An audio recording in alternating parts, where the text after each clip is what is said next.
Now, from $1,000 all the way up to $20,000, this is what migrants are willing to pay to smugglers and cartels to get to the United States. As I mentioned, we went into Reynosa, Mexico on Wednesday. We talked to a smuggler who rarely ever talks to media, and he walked us through the migrant's journey. Watch.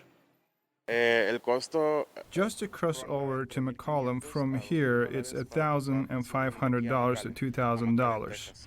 If you want to go to Houston, it's another cost, and it depends on if you can walk or take a trailer for a vehicle. Trailer is between $5,000 and $7,000 for a person. Is the trailer a better chances that they will make it successfully across into the United States? Trailer is much better and more secure because it's a long way to walk. It takes around 8 hours of walk for 3 days. In terms of the business overall, smuggling business, how profitable is that business? We make a lot of money. I don't understand how people sell their houses and everything to get to the American dream. I do it mostly to help people, but yes, we earn a lot of money. Are you worried about your safety because of cartels being involved in control of people crossing? The cartels ask us for money, and they give us a code, and they take care of us. And that's how we take care of people here. Actually, Ramos is very safe because we work with cartels and nothing happens to people. How exactly are the cartels making it safer to cross the border? The cartels put like a guide that goes on the way with the migrants, and I keep an eye that the police isn't around. And in case there is dangers, we return and don't let anything happen to the immigrating people. They take care of them. There's a perception that moving humans now across the border is more profitable than even moving drugs for cartel business.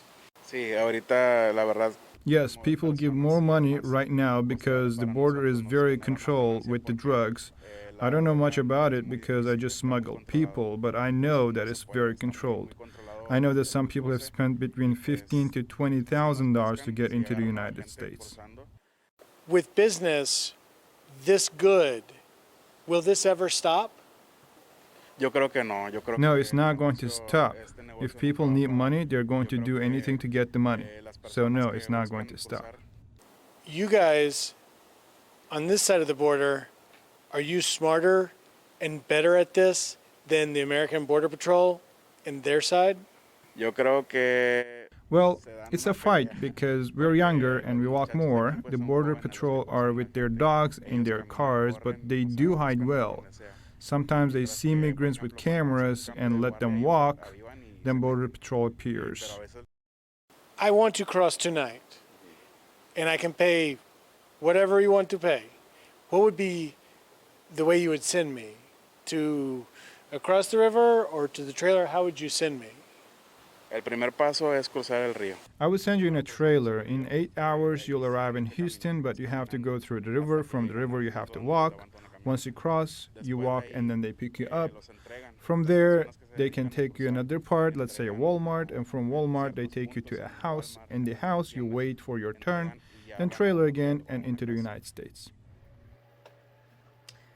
And Jillian, it's really a remarkable interview because we've been working for more than the better part of a year with Moira Patterson, my Mexican fixer. She is such an amazing producer and individual. She met with individuals in Mexico City to make this happen, in Tapachula, where we were this past year. But finally, he went on camera, and the only reason why we can figure out that he was willing to go on camera is because the cartels are so brazen, so bold, so aware of how much control they had. They were willing to tell us about it.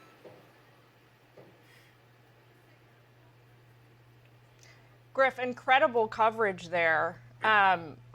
Yesterday, today, we're really just along for the ride with you as you kind of walk with us hand in hand across the border region, showing us everything from exclusive interviews like this with drug smugglers, human traffickers, to getting the Fox News drone up there to show us what this new wall looks like in real time as it's being built. want to recap the crisis real quick here. So Border Patrol agents have stopped more than 127,000 people along the southern border in just November alone.